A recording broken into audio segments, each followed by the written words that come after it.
Okay, you guys, tonight is a fun episode. We get to do a Q&A. These are very fun for us. I hope that they're fun for you guys. They are just lighthearted. At least that's what I always think when we start. You never know what you're going to get into when you start a Q&A.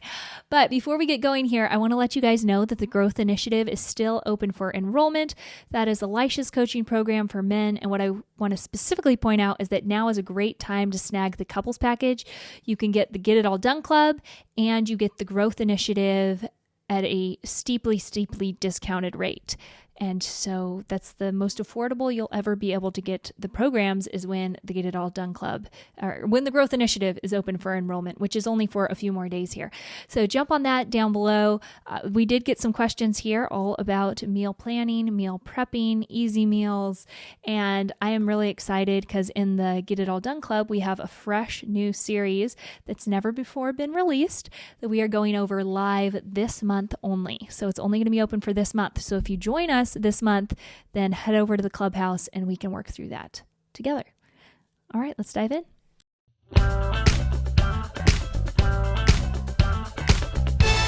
The Now That We're a Family podcast. Well, here we are, Katie. Kind of a cozy vibe out here. Yeah, very cozy. I was not getting ready for this podcast. I found out we were recording this afternoon, and when Elisha mentioned it to someone else, like, oh yeah, we'll be recording a podcast then. I was like, oh yeah, that makes sense. We've got to do that. So yes, anyway. We're still trying to get the rhythm of the new year. Yes. That the holidays falling on Mondays was really tricky. Because so tricky. Yeah, because Sundays and Mondays are huge content days for us. And so just really threw that off.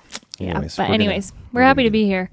Do you want to go first? Do you want me to go first? There's so many good ones in here. Sure. Okay. Somebody asked or said, explain Katie living in 18 places. Did she like this? Pros, cons of moving a lot?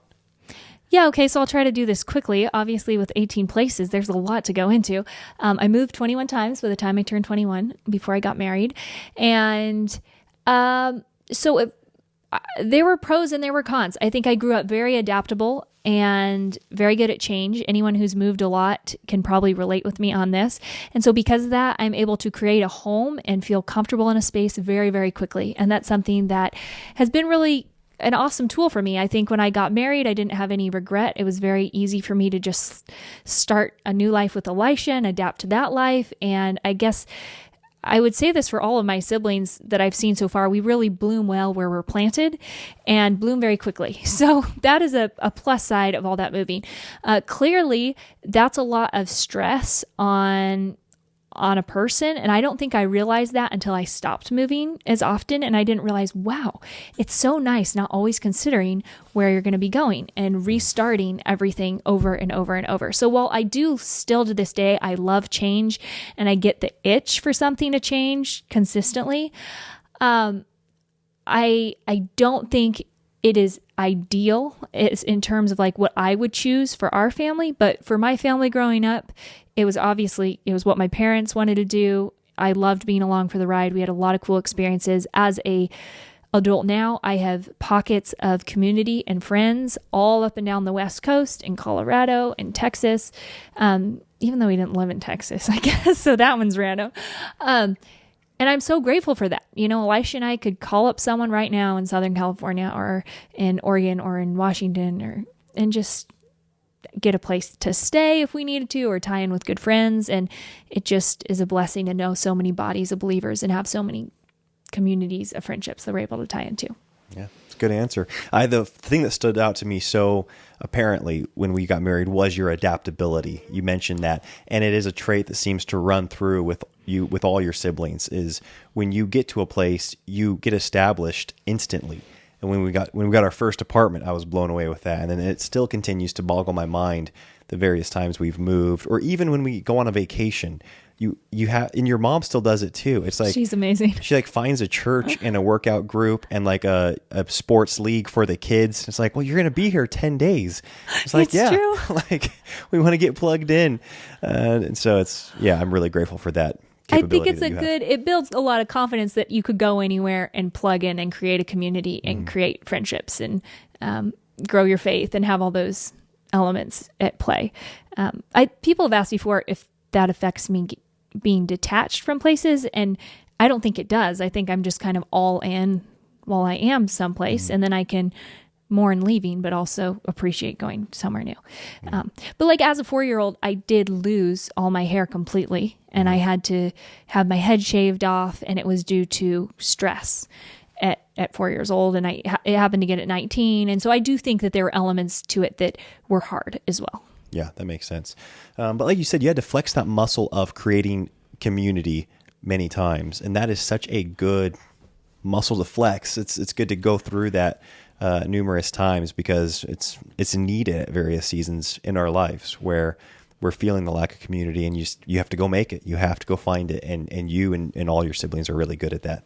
So. Well, okay, I would say one more thing too. We weren't in school, and I think that was something that helped, because it wasn't like we were getting put into new schools with new friends and then pulled out and all that over and over. So it wasn't traumatic at all. We were this little cohort. I had a lot of siblings, and we would meet friends at church, and then we'd stay connected with them when we drive through on the way to the next place. So like, it wasn't like we just ditched our friends for forever. We became friends with families, and we're still friends with those same families. Yeah. So I don't think it was as traumatic as maybe some other people's experiences might have been. Sure. Yeah, that makes sense. They felt maybe more like they're getting like around. The new kid all the time. Yeah. I didn't feel that way at all. Makes sense. Okay, so this person asked, what are some tips on prioritizing your marriage in the years with lots of little ones? Katie, what would you say? Well, I would just say, honestly, it's the exact same way that you prioritize your marriage always. You just prioritize your marriage. I know it sounds too simple, but I think the longer we've been married, the more I just see that people who prioritize their marriage always prioritize their marriage. Yeah. And it doesn't matter. It's just like how do you prioritize your faith in God? It's like by communing with Him, by spending time with Him, by praying. These little simple tiny things you need to do throughout every season. You find a church, you build community there. And so I think of that with a marriage. It's like you date your spouse, you care about them, you play the tape in your mind repetitively of the things that you love about them, you overlook the wrongs, you forgive, you don't bring up past resentment. You just you don't make a big deal out of molehills. You don't let things go under the rug. You don't make a big thing out of molehills or the mountains. You don't let stuff just go under the rug for a long time. Yeah. You work through it. Just basic standard relationship advice you do. Yeah, it applies in all the seasons. It doesn't matter if you have little kids. It doesn't matter if you're in a busy season. It doesn't matter if your husband's overseas. It doesn't matter. You just do what makes a healthy marriage. Yeah, on a practical level, I would say, because all those things I 100% agree with. But I think of different seasons in our lives where maybe our evening routine has been thrown off, or our morning routine has been thrown off because of postpartum seasons, or you're nursing at random hours where we don't have our normal evening bedtime that is so crucial to us. And I do think that, going back to that, actually going to bed at the same time on a very practical level is so good for our marriage. That's a huge one. Yeah. And it's sometimes in busy seasons we'll depart from that. And it's weird how you make excuses for yourself, or at least I do, where it's like, I got to work tonight, or it's a busy season, or whatever it is, like it's Katie's nursing, so I'll go to sleep over, in the guest room. And yet most of the time you can still carry out that principle in the midst of those seasons. And you and I just getting in bed at the same time is so helpful. So beneficial to our marriage. And then in those seasons, like you said, the principles stay the same. You just get creative in how you apply them and how you live out those principles when you have the littles in the home. But yeah, I agree with you. It's the same when you're a Christian, and you're like, well, how do I, pursue my relationship with the Lord? And it's like, yeah, you spend time with Him, you pursue Him. Well, I guess our entire marriage has only been marriage with littles. Sure. We had 9 months after getting married before we had a baby. And during that time, it was a very emotional 9 months for me, probably for Elisha, as I was going through all these changes for the first time. And it was really stressful that way. So I don't feel like we've ever had a marriage without young children. Yeah. And yet I love our marriage and wouldn't trade it with anyone. And I guess I see my parents who have adult children, or your parents who are grandparents now, and we're all doing the same things. It doesn't matter what stage of life we are in. And I would just encourage you, do not use the children as an excuse. Yeah. There are people with more children with a busier life that pour into their marriage more. And that's just something that I encourage myself in when I want to say it's the late nights or, there's just different reasons for not connecting. And it's like, you can still be spontaneous. You can still be romantically attracted to each other. You can still love to hang out. You can still communicate very clearly and very well. So just know that it's possible and it's worth working towards. Yeah. I think of how prone I am to not acknowledging your primary love language, quality time, which is kind of an inconvenient one, honestly. I think you do a really good job. Because what does that take? It takes time. It takes actual time.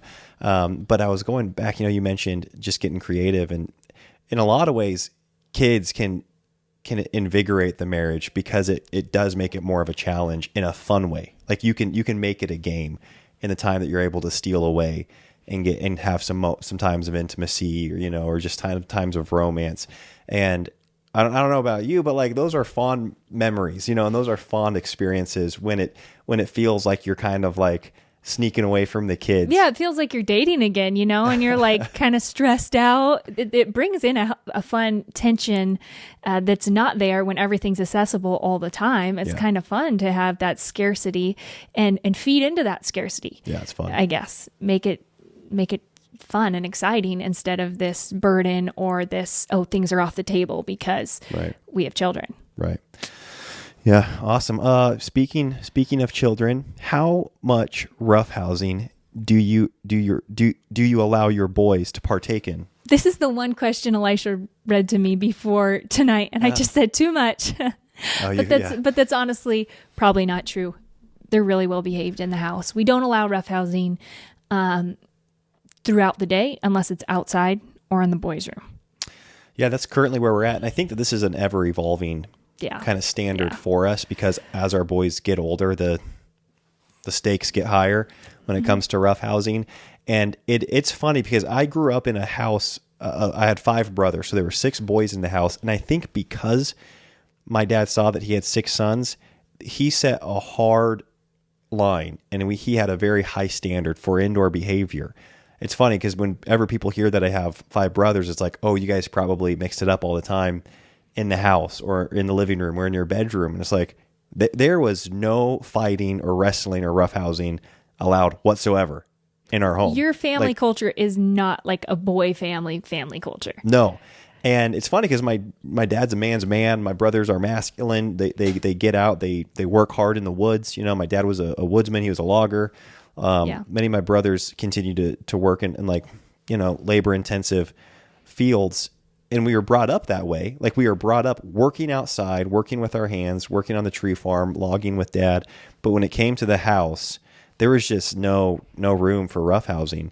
And so it's been interesting because your brothers roughhoused a lot more, I think. They were really into, so like you guys weren't allowed to wrestle at all. Mm-hmm. And my brothers got into jujitsu at like 5 years old. Mm-hmm. So there was a lot of grappling happening in the house for sure. Yes. And my dad would get down and wrestle with them all the time and stuff like that. And I do think that I have a desire for my boys to be more comfortable scrapping than I was when I was a young man. And when I was in my teens, I was really uncomfortable with physical confrontations. And I want my boys to feel capable and kind of comfortable with themselves. But I tell you what, I have a very low tolerance for roughhousing in the house. Mm-hmm. And it's just probably from my upbringing. And it's like, the whole boys will be boys. Yeah, I want my boys to be boys, but I also want them to be men someday. Like I'm training them to be men. And you have to have indoor manners. And so I love that my boys are rough. They're rough and tumble outside, and that they're climbing trees and falling out of them, and that they're on the trampoline wrestling, and and they get scraped up and they get hurt.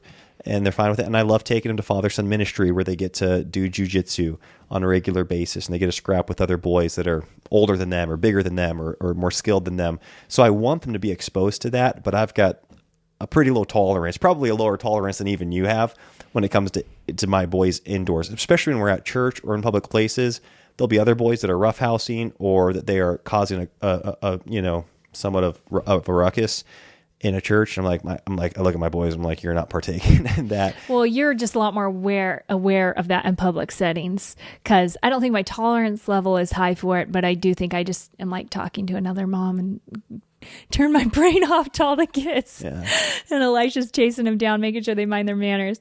So that is something, though, that's a huge blessing. Like, they aren't allowed to jump on furniture or, I don't know, just like run around the house or even things like when that. We're indoors at people's houses or at church, just saying no running and no yes, wrestling they aren't allowed in here. At anyone's house. Yeah, to run and to roughhouse, to throw things. And then they can do that outside. And I want them to be good at it outside. Well, it's so destructive on a home. Mm-hmm. And our house is already held together by a thread. Yes. And so it is so frustrating when a window breaks or, a hole gets punched in the wall. And like, stuff happens, but we want to eliminate that. Yeah. As much as possible. They do have a pull-up bar in their room, and they do a lot on that.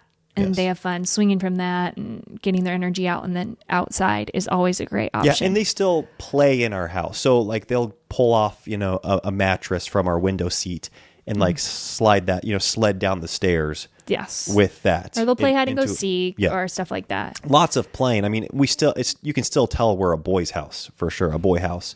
But when it comes to like, we don't have like lamps breaking all the time, and they're not playing catch. They don't throw with balls footballs. in the house. Yeah, that's not allowed. And so, anyways, we don't have Nerf gun fights in the house. Mm-hmm. They have to take those outside. Yeah. I don't know. Can jealousy in marriage be a good thing, and how do you find the balance? Yeah, I thought that was an interesting question. It's so hard to know like the context from where this is coming from. Oh, this was so easy for me. Is that right? Well, I mean, I think in our marriage, I've certainly experienced jealousy for you. And you can speak for yourself. Oh, yeah. I think it's totally a good thing in marriage. Is that right? Are you kidding? Do you want your husband to like not be jealous of you at all? Like, oh yeah, no big deal, whatever. I mean, that to me is like, you don't care about someone if you aren't jealous about them, if you feel like you're being threatened, your territory's being threatened. So to me, I don't see it as anything but a good thing. I can probably be debated on that theologically somehow. But something that my grandma Paula said that I thought was really good is when she would feel jealous, instead of whining, sniveling, and getting insecure about it, which I tend to get insecure about it, she just was like, okay, this is a competition. And my grandpa never gave her any reason to need to compete. But I thought it was a healthy way to view your marriage. And be like, okay, I'm feeling jealous of this other woman who thinks my husband is cool. Well, one, I need to start playing to myself. My husband is cool. So that's a good wake-up call. I need to remind myself of that. And then two, what do you do when you're in a competition with another woman, say, if you don't have the security of marriage? Like, you dress up, you're really sweet, you're fun, you're playful, you're romantic, you care about the other person's little needs. And she just saw it as a call to step up her game. Mm-hmm. And I thought, wow, that's so cool. I want to have the maturity to when I feel insecure, and Elisha's never given me any reason to do this, but sometimes I still get that way, to just step up my game and wooing my husband instead of just being lame and whiny and insecure and clingy, which pushes our spouses away instead of, draws them towards us. Yeah, it is funny that you mentioned you kind of like me being jealous of you. And it's funny when I think of the times that I have been jealous of you, and it's become a conversation where I'm just kind of like, okay, wait a second, who's this guy? What's going on here? Like, this guy needs to take a chill pill, or he's giving you way too much attention. It's so funny because that is often, we've even talked about it before, and I think people have said I'm overbearing or controlling or obsessive over you. And it's so funny because every time we've been through those things, it's like, you kind of like that. It's like, no. Not being overbearing, but you want me to be jealous of you. I appreciate the sentiment. Yes. And I'm like, there's nothing to be jealous of here. So there's that. Yeah. Sometimes it's like, what? Like, there's no need to be jealous. Just cool your jets, but then also I do appreciate that. I think it's a healthy thing when your spouse is jealous of you in a marriage. Mm-hmm. And obviously it can, swing over into unhealthy, like putting your spouse in a pumpkin shell and not trusting them. Yeah, or like paranoia. Yeah, paranoia or distrust or second guessing and micromanaging and like, yeah, that's really unhealthy. Doubting their integrity and doubting their faithfulness. That's just a really not fun for either person in the marriage. So there has to be trust there. But I mean, if you feel like a twang of jealousy here or there, that keeps the spark alive, you know? Yes. Yeah. Okay. Oh, that was mine. It was. Yeah, easy now. It's funny. I pulled that one out too. Did you? Yeah, I was just like... Okay, so I'm the 7th of 9. We group text all the time. I think that's her siblings. How do you stay in touch with your siblings? How do you stay in touch? Group text. I mean, we don't have smartphones. Everybody knows that. But we have iMessage on our computers, on our Macs, and apparently all of our siblings have iPhones because they can all partake in the. Some of them use their husbands' phones. Yeah, exactly. Or I guess their laptop computers. And so that's how we stay in touch is the group text thing. And it's funny because I think we could do better at staying in touch with siblings, but at the same time, the standard's going to be different for everyone as to what is enough, and I don't have a sibling or an in-law that I'm in like daily communication with. I never have had that. The person that I talk to the most is my dad, and that it's gone down a little bit, but I'd say a couple times a week. Yeah. I'm on the phone with him, and then I will talk to a sibling probably twice a week. Like I will on the phone, like Elisha calls his siblings. Yeah, so I stay in touch with them that way. But the group texts are pretty active, and on both sides of the families. And then you call your siblings. And I call my mom letters very consistently. I write some of my sisters. We're pen pals. I call my sisters randomly. We text every once in a while. I'm honestly not the best at staying in touch with anybody, and that is an area that I've been growing in over the years, is staying in touch with people that I care about. But we do see our families pretty regularly.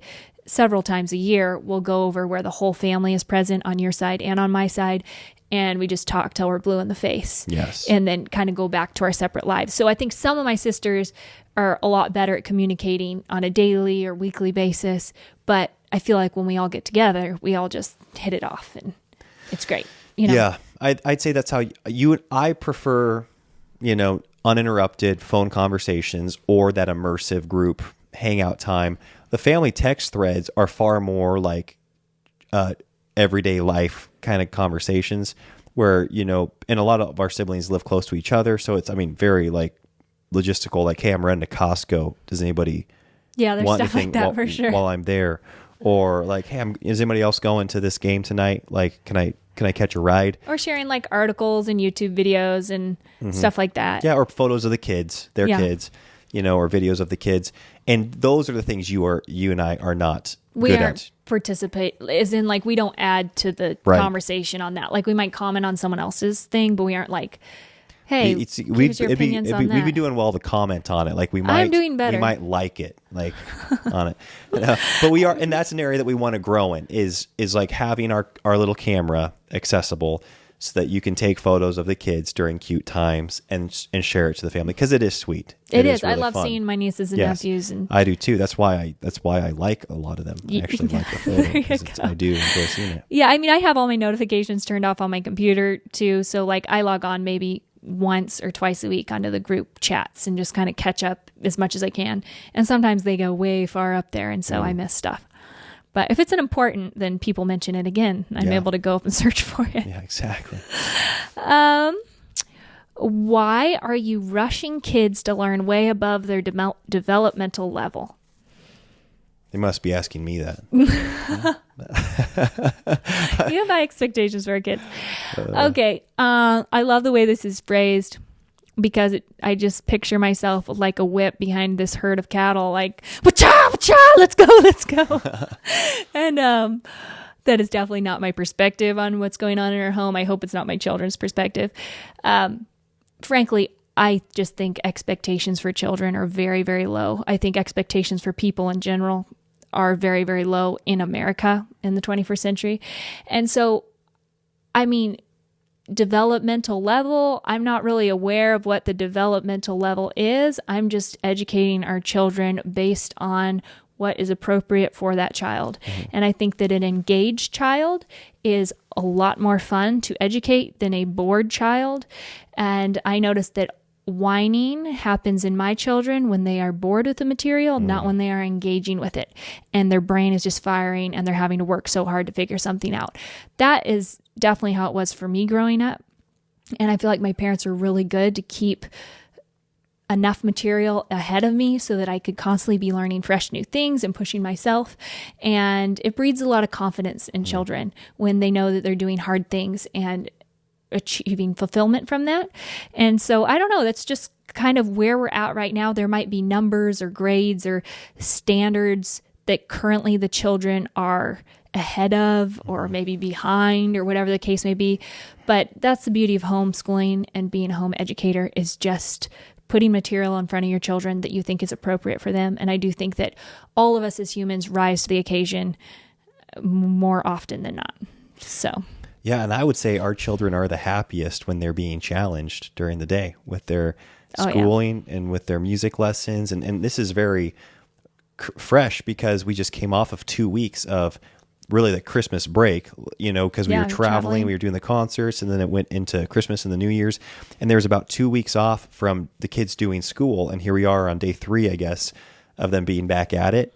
And there is a definitive difference in their overall attitudes towards life. The last 4 days, the kids woke up and asked me to do math and asked me to do reading. I was like, not today. I got to get my act together for the new year. So, I mean, that's a good sign to me. It's not like they're dreading it. Yes. Or and like I said, whatever. Their overall energy level, those 2 weeks, again, breaks come, right? Like we took a break for the holidays kind of out of necessity because of traveling and whatnot. And it's not that our kids were moping around and had terrible attitudes, but there wasn't the same type of enthusiastic joy in our home that there is when they are staying engaged with their schooling and when they have something that's challenging them. And they were far more prone to getting bored and to coming to you looking for something to do and having a little bit more of a whiny attitude because their siblings kind of getting into mischief with them. And then you get back to the school routine and challenging them, and it's like the joy goes up. I mean, I think of even doing the music lessons the last few nights again and how that's just dialed them in mentally. They've been so proud of themselves to do that work, Yeah, and they're excited to do it. So I don't know. I don't think we have anything that's really drudgery. Not really. I don't think we have any drudgery that we're expecting of our children, especially at these ages. I think there's a time for that when you kind of have to put in your time. But right now, I feel like we're at the right levels for them. Yeah, and because that is the thing and I forget how it was phrased, but it was pushing your kids beyond their developmental level. And I just don't know what that is. Like I know because I mean, when you look at kids across history and you look at their vocabulary, or you look at what they were memorizing, or there's some really bright kids all throughout history today and a lot of years ago, and you just see that they're very capable. I guess like kids today are doing science experiments, for instance, that they probably weren't doing in the 1800s and didn't have the support for. But then they were memorizing gigantic passages back in the 1800s that kids today would just look at you blank in the face, and spelling things. And so I just really think kids are really capable, especially if there's good support from a parent. Yeah. Wow. Okay. Got it loud. And it is fun, even just as far as the quickness that our different kids have picked up music. It varies. And so it's hard for me to know what the expectation is for that age because it's been different at different ages for each kid, and when they really grab, when they really hit strides on the fiddle and when they, Okay, let's see here. I've got a good one. Okay. You guys seem very scheduled. Does it leave room for spontaneity? This is kind of funny because I get that we share all of our scheduled activities and the way we do things. But you know how it's people can share a lot about things that they're weak in?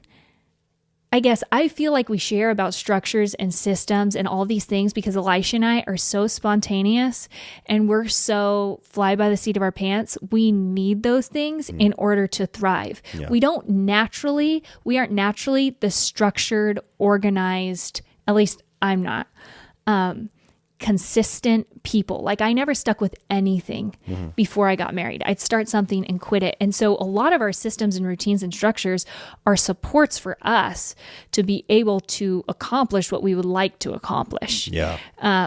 So because of that, we thrive well within our systems, but we're ourselves.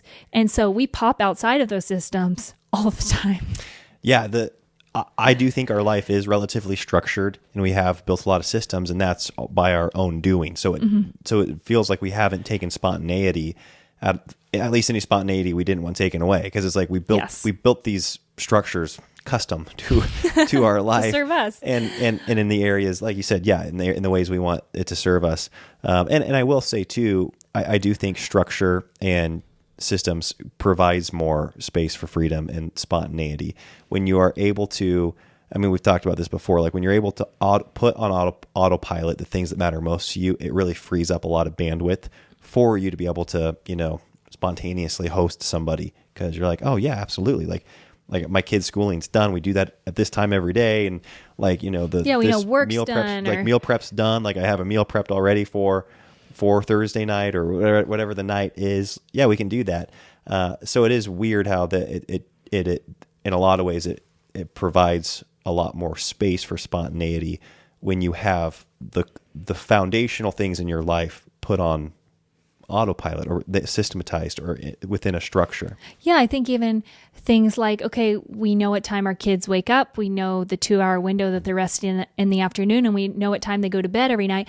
That leaves room for a lot of spontaneity even within our marriage. If Elisha's going to come home from work in the middle of the day, he knows when it's a good time. And so I'm just saying, like, there's so many ways that when you're just prepared for things, like, oh, I have all these bases covered, and so there's these times when I don't have anything hanging over my head. Right. And I think that was really important for me because we have so many things going, and I think a lot of you guys can relate to that. It can kind of feel like we're operating with this impending something always needing to be done hanging over our heads. Yeah. But when we know, oh, there's a space for that later in the week, then I'm not stressed about it right now. It's a total free time, or it's, whatever the case may be. Well, even how we protect our Friday night through Saturday as our Sabbath, once you like really protect a night, it does make you a lot more generous with your other nights of the week. Yeah. You're kind of like, okay, I'm more open to giving a night of my week to this whatever cause, or to this family or whatever, this event. Because we know we've got this. Like this one's not going to be infringed upon. And I think of also just going back to the power of a good morning, our miracle morning, and how when you take care of like time in God's word, your exercise, some basic business work things, I don't know what it is for you. You kind of like to maybe do some laundry, meal prep, it seems like, or first thing in the morning. You get that done before the kids are awake. You really feel like you've conquered the day already. Yes. You're like, oh, I'm good. Like I knocked these things out of the park, come what may, in the day. And so I do think having the bookends or these key kind of pillars that you can lean on throughout the day actually, in my experience, provides more opportunity for spontaneity. Yeah. And I mean, if there is, I don't know how the question was phrased, but if we're feeling too boxed in by our own structure, then we throw it out or we adapt it so that we can live the life we would like to live. Yes. So yeah, we're still the bosses of like our schedule. Yeah. It's not like if it says laundry on Tuesday and I don't want to do the laundry on Tuesday because I want to go skiing because Elisha and I decided that's what we're doing on Tuesday, then we just revise the schedule that week, and so I don't know. Well, I think it's, again, going to, I don't know if this analogy applies, but, and again, anybody that knows chess is going to know how ignorant I am right now. But I've heard it said that in chess, there's strategy and there's tactics, and you need to have good tactics, which is like the next best move, right? If a counter to your opponent's move, or just staying out of trouble, just knowing which the next best move is. It's got to be safe or it's got to be aggressive.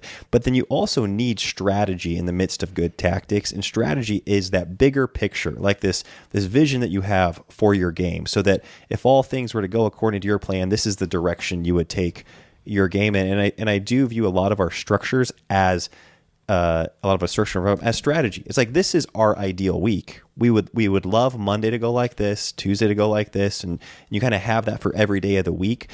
And then you need good tactics as well, because the good tactics are going to enable you to make the right decision when it's 2 p.m.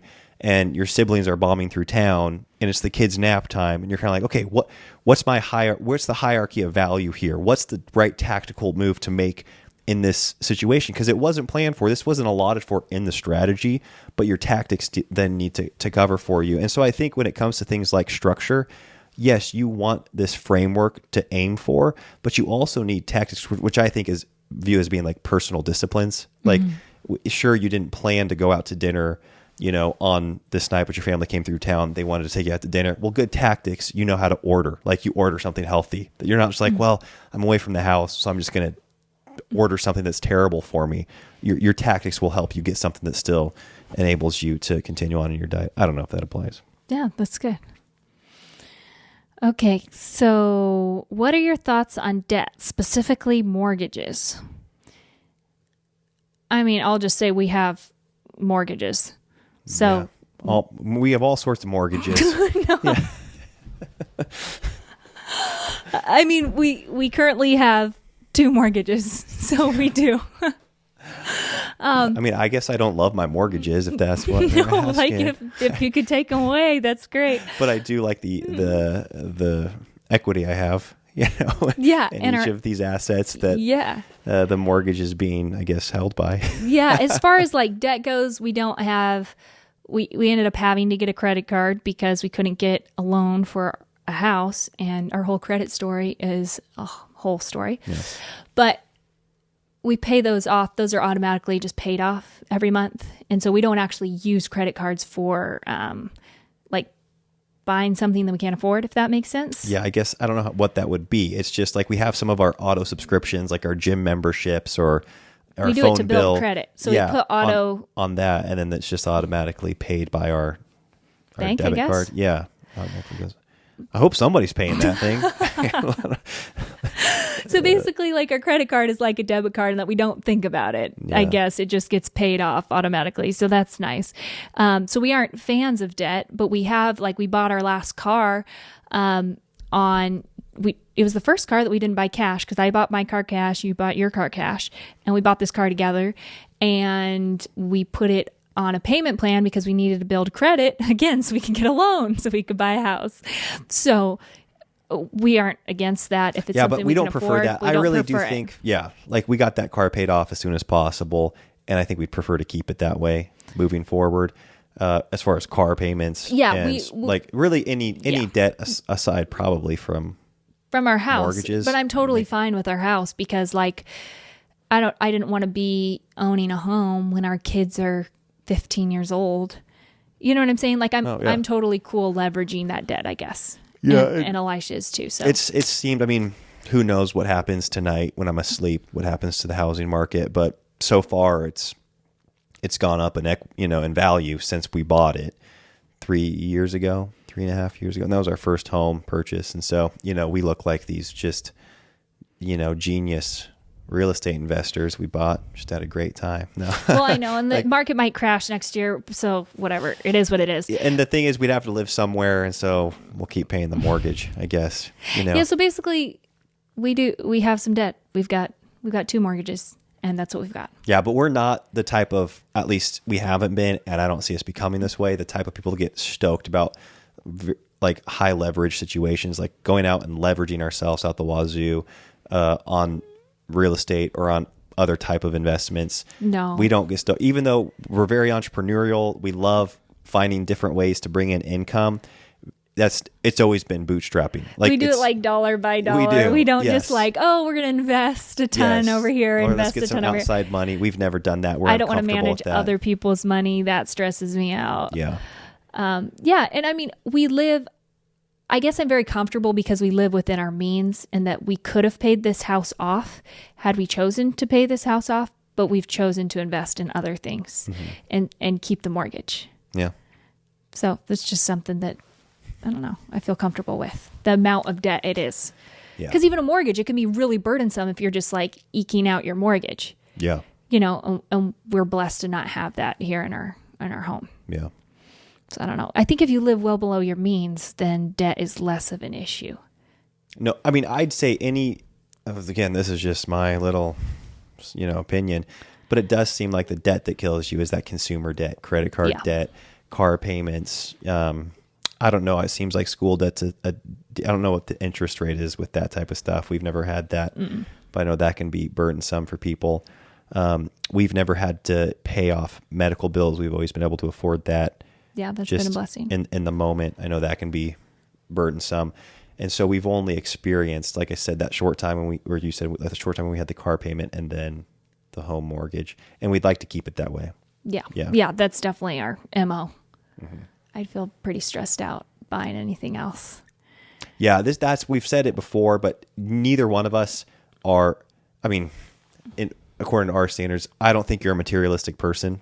Like, you've been very content living on very little at times in our marriage. And it doesn't stress me out. Like, I don't ever see you putting something on credit just because you need it for your comfort or for your quality of life. You've never been that type of person. And that's a huge blessing to have. And likewise. In a wife. I think we value experiences and unique experiences and stuff like that. And when the money gets tight, your experiences just get more unique. They do. You just get creative. Exactly. You just scale them way back and get more creative. So it's an easy thing. Although I will say, I have been thinking recently, I would like a few new pairs of clothes. Okay, here we go. Get out the credit card. Once every couple of years. I look at the podcast. I go to film the podcast and I'd be like, I've worn that shirt a lot. Yeah. Anyways, do you have more questions? Well, I did have one more. Okay. Should we just say it? Yeah, let's end on we yours. already talked about marriage a little bit, but I pulled this one aside. But it was, what are your favorite ways to grow close when you feel apart? Okay. So it's a little different than the other marriage question. Yeah, definitely. Do you have an answer to this one? Yeah, it's going to sound like the same. I just think that, like, going to bed at the same time is so crucial. Date nights are so crucial. I do think something that you and I have gotten better at is when we're in those seasons of, again, it's hard to know, like, are we feeling apart? Are we feeling distant? Maybe it doesn't, you're not even able to articulate that, but maybe you wouldn't characterize your marriage with the word fun or playful or romantic. And so maybe that's a good red flag, or it's a little bit of a litmus test. And I think something that you and I have done when we're in those seasons is we do something so unwork related, so unroutine, something that's new to both you and I, whether that's go parasailing or whether that's go to the spy class or to the knife fighting class, or I think of doing the zip line, going and getting hot dogs and roasting them over a fire instead of going to like a nice date night dinner. That was so fun. It was a blast. Yeah, we went and got like a trivia game. We made a bonfire at this little cabin. That was like, we just loved that. And it was so out of the ordinary. It was new for both of us. And that brought a spark back into our marriage. Yeah, we left. It was the quickest overnight ever. We left at like 5 p.m. We had 3 babysitters piecemealing this thing together. Yeah. And we had to be back by like 6 the next morning. Mm-hmm. And we did that for that very reason. We felt like our marriage was just not in a real fun Yeah, it was just like everything was work somehow. Somehow it gets work, meaning everything was hard. Yeah, you're talking about the kids, you're talking about schooling, you're talking about church, you're talking about the move, you're talking about money. You feel like you've exhausted all the same avenues of conversation. And neither of us were in seasons of really learning or growing. We were just kind of plotting out new information. Yeah, exactly. Yeah. So it was like we've been around this circle 7 times. There's nothing new to talk about. So that was really fun. That remains one of my highlights. We went skiing together. Oh, that was a blast. That's the thing is I've said a bunch of things that like maybe cost more money because a few of them did cost some money to go to that, which obviously is a good use of money if it's invested into your marriage. But a lot of times taking money out of the equation forces you to get creative too. I think of the hike that we went on one of our anniversaries when we weren't in a great spot financially, and we just couldn't afford much. And so we packed some food and we went on that hike on the waterfall and it was a romantic time. It was spontaneous. It was fun. Yeah. And it was free. It was free. And that's something too that I think we can forget. But just physical intimacy is free.